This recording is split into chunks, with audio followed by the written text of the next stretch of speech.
있습니다. 22절 말씀 보세요. 그때 이렇게 시작하는 이스라엘 사람들이 기드온에게 다가왔습니다. 여러분 그때가 뭐냐면 300명으로 미디안을 다 멸망시키고 그리고 남은 잔당까지 싹 없애고 이런 큰 승리를 거두고 난 뒤에요. 그때 이스라엘 백성들이 기드온에게 말합니다. 당신이 우리를 미디안의 손에서 구원하셨다는 거죠. 여러분 정말 그렇습니까? 여러분 팩트 체크해야죠. 만약에 그 표현을 그렇게 할 수 있다 할지라도 아니죠. 이 전쟁은, 이 승리는, 그리고 이스라엘 백성들을 이 큰 위기 가운데 구원해 내시고 살리신 것은 누구냐? 여호와 하나님이 하신 일이에요.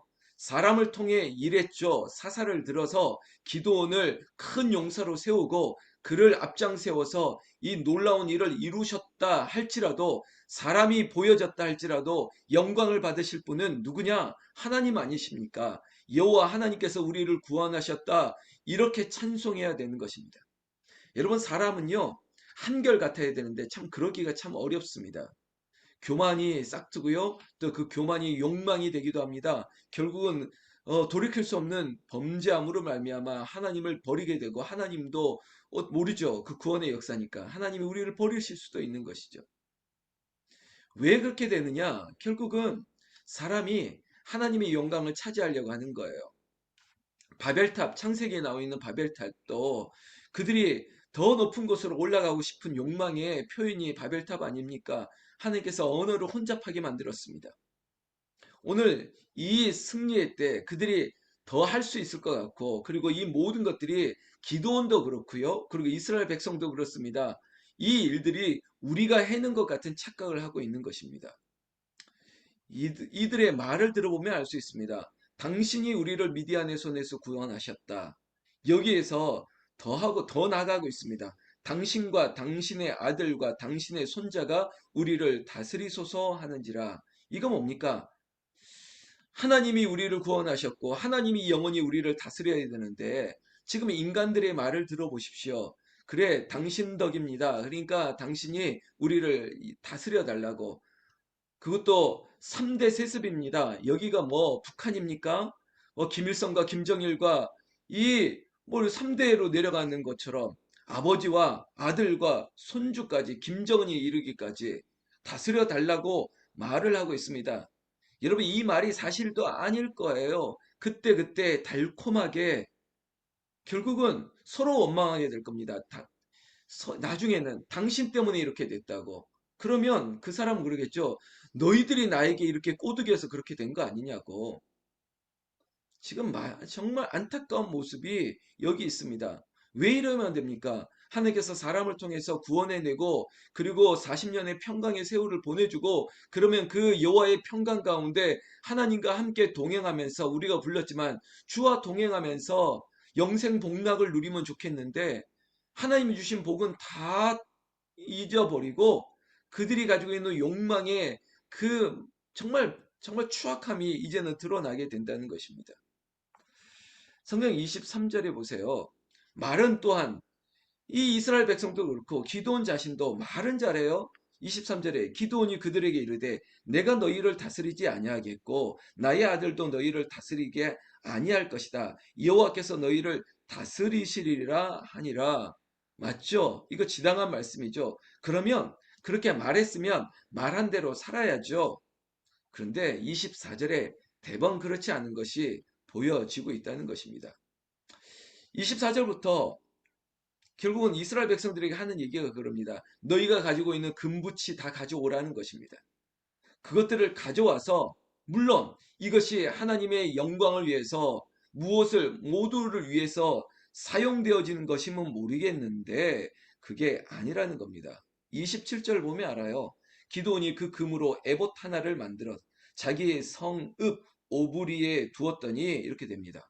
결국 이 모든 예물들이, 금부치들이, 그것도 이스라엘 백성들이 모아온 것이 자기의 성읍 오브리엘에 두었다. 결국은 에봇이라고 하는 것, 자기를 위한 영광의 것으로 만들어 놓은 것입니다. 몸에 걸치는 화려한 것이겠죠. 여러분 이것이 누구의 것인데? 이스라엘 백성들의 것인데. 저는 오늘 이 본문도 여러분 결국은 저는 저를 위해서 또한 해석을 합니다. 아, 이거 하나님이 나에게 정신 차리라고 다시 한번 주시는 말씀이구나. 다시 한번 마음을 다잡아야지. 흔들리지 말아야지. 이런 거죠. 그리고 지도자들이 무너지는 이유 중에 크게 세 가지를 얘기합니다. 이거는 지도자뿐만 아니라 모든 사람에게 해당되는 것일 겁니다. 그 영어로 좀 하겠습니다. 첫 번째 머니, 두 번째 섹스, 세 번째 파워. 굳이 우리 말로 한다면 결국 돈, 뭐 성, 그리고 권력 이 세 가지 때문에 지도자들은 무너지거든요. 이것이 영적 지도자뿐만 아니라 세상의 지도자, 아니 이 자리에 있는 우리 모두도 결국은 머니, 섹스, 파워라고 하는 여기에 다 넘어지는 거예요. 지금 기도원이 그거예요. 금붙이 가져오라. 그리고 그것을 자기를 위해서 에봇을 만들고 자기 성읍을 두고 근데 나중에 이것이 자기만 무너지면 좋겠는데요. 성경 말씀에 보면 온 이스라엘이 27절 후반절이죠. 온 이스라엘이 그것을 음란하게 위함으로 그것이 기드온과 그의 집에 올무가 되니라 이렇게 되어 버렸습니다. 한 사람이 무너지니까 여러분 결국 이스라엘 전역에 있는 모든 백성들도 무너집니다. 특별히 그 에봇 금붙이로 화려하게 만들었던 것 그것이 우상이 되면 안 되죠. 여러분 절대 우리 인생 가운데 무엇 하나 우상으로 남겨둬야 될 것 없으면 두면 안 됩니다. 여러분 가시가 되고 성경 말씀 우리에게 올무가 되지 않습니까? 남겨두면 그래요. 무엇 하나 남겨두지 말고 다 하나님의 영광을 위하겠다라고 하는 것. 하나님이 그거 받으시려고 하는 게 아니죠. 우리의 중심을 보시는 거죠. 그런데 지금 기도는 자기를 위하여 에봇을 만들고 화려한 옷 같은 거 이걸 만들고 자기 성읍에 두니까 여기가 하나의 성지가 돼버리는 거예요. 제가 살았던 경기도 이천 율면 가까이 안성에 보면요. 저 안성 옆에 양성이라고 있는 곳이 있는데 천주교 성지 중에 미린의 성지라고 있습니다. 그 미린의 성지에 가면 아주 화려한 곳인데 저 끝자락에 피라미드 같이 생긴 박물관이 있어요. 그 천주교 영세를 받아야 될 그분들이 다 그 성지 한 군데는 찾아가야 되거든요. 근데 그 미린의 성지 가운데 보면 유리관에 뭐가 있냐면 김대건 신부의 정강이 뼈가 박제가 되어 있습니다. 거기에 조명을 막 비추고 영세 받는 사람들은 그 김대건 신부의 정강이 뼈를 빙빙 돌면서 기도를 해야 돼요. 여러분, 아니 김대건 신부가 뭐 좋은 일을 했다 할지라도 그게 우상이 되면 됩니까? 그 정강이 뼈가 뭐라고 그거를 유리관에 박제를 해놓고 거기에 절을 하고 있습니다. 이런 일들이 일어나면 안 되는 거예요. 여러분 카톨릭을 바라보면서 안타까운 게 그거예요. 다 형상화시킨다는 거예요. 왜 마리아를 형상화시켜서 성당 앞에다 두고 왜 거기에다 절을 하느냐고. 거기에다 왜 기도를 해요. 여러분 마리아는 무흠하지 않아요. 마리아도 인간이에요. 신이 될 수 없어요. 그리고 그 어떤 사도들도 신이 될 수 없어요. 거기에 우상화시킨다는 게 그게 위험한 일이에요. 우리 교회의 십자가, 예배당의 십자가를 달지 않는 것도 십자가가 어느 어떤 우상이나 상징이 돼서는 안 된다는 거예요. 여러분, 그 십자가를 바라보면서 기도한다? 십자가 바라보죠. 그러나 십자가 자체가 우상이 되면 안 된다는 것입니다. 성경 말씀 조금만 더 보겠습니다.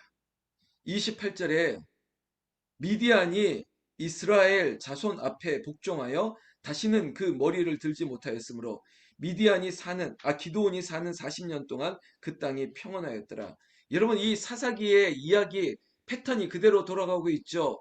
사사가 있는 동안은 평안했다가 그가 죽으니까 또 어려움이 찾아오는 이 구조입니다. 특별히 기드온이 마지막이 좋지 않았습니다.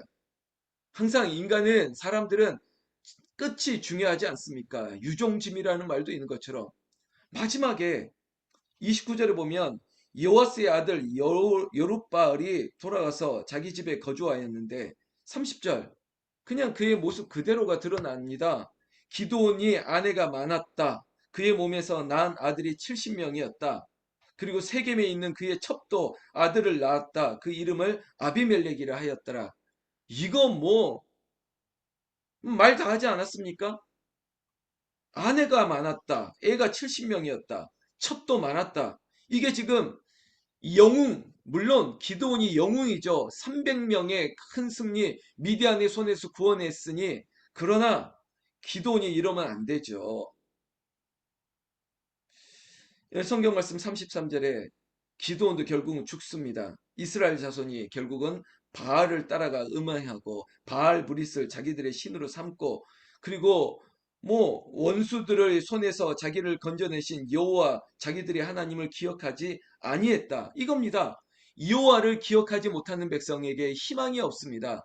여호와를 기억하고 여호와의 은혜를, 그리고 말씀대로 살아가고, 그때 하나님이 평강의 복을 주시는 것이지, 여러분, 우리의 인생 가운데 우상을 제하시고 오직 여호와의 말씀대로 살아가고자 하는 믿음의 중심이 흔들리지 않기를 바라고, 저부터 시작해서 마지막 끝까지 순종할 수 있는 오직 하나님 여호와가 우리를 구원해낸 하나님밖에 없습니다. 이 믿음의 고백이 저와 우리의 귀한 은혜의 방편이 되시기를 우리 주 예수님 이름으로 기도 올리옵나이다.